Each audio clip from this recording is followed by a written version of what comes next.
Today, we are cracking open Approved Document H. Now, this is basically the official rule book for all drainage and waste disposal for any building work you might be doing in England. And getting this right, well, it's not just a good idea, it is absolutely the law. So if you're planning any kind of building work, we're talking extensions, a brand new house, or even just paving your driveway, you have to pay attention to these rules. Compliance here is not optional. It's a legal must-do. And trust me, getting it wrong can lead to some seriously costly delays and rework. You can think of this document as the official instruction manual from the government. Now, sure, other solutions might exist, but following the guidance in Approved Document H is your safest bet. It's the most direct way to prove that you've met all your legal obligations.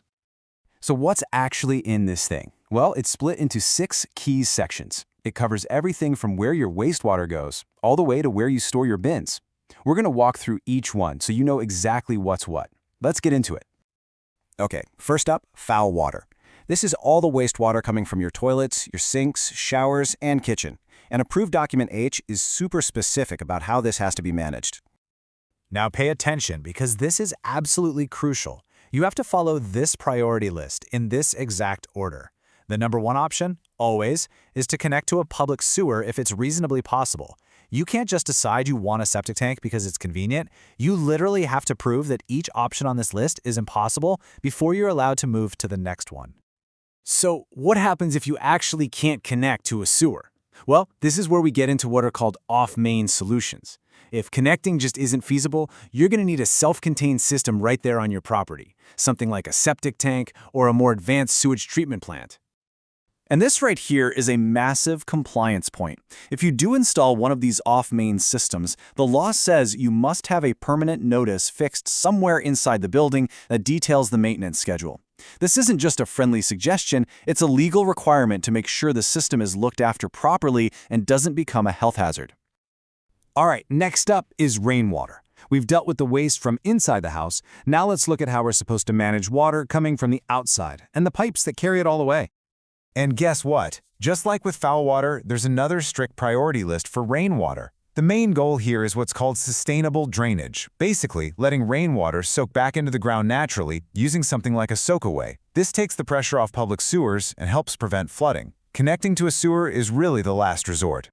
This brings us to probably the golden rule of drainage. You have to keep them separate.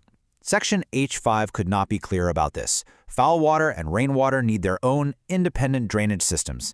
Mixing them up is a very common, very expensive, and very illegal mistake to make. Thinking about building over or near a public sewer? Whoa, hold on! Section H4 has some really strict rules. You have to protect the sewer from any damage, make sure the water company can still get access for repairs, and design your foundations so they don't affect the sewer at all. This almost always means you need to talk directly with the local water authority before you do anything. All right, let's bring it all home with the final pieces of the puzzle: solid waste storage, and the key legal idea that underpins all of these regulations. Now, it might seem like a small detail, but you can't forget Section H6, which is all about solid waste. It just means that any new building needs to have a properly designed and accessible spot for bins and recycling. It's all about making sure waste can be managed cleanly and easily. So, why is following this document so important? Well, it all boils down to this legal idea called presumption of compliance. Basically, by following this guide to the letter, you are presumed by law to have met the regulations. It's your safest, most reliable path to getting your project signed off and avoiding any fines or legal headaches down the road. For more deep dives into the approved documents and complex regulatory topics, make sure to visit and subscribe to the Building Regulations Copilot YouTube channel. And for all your specific building regulations related queries, visit buildingregulationscopilot.com.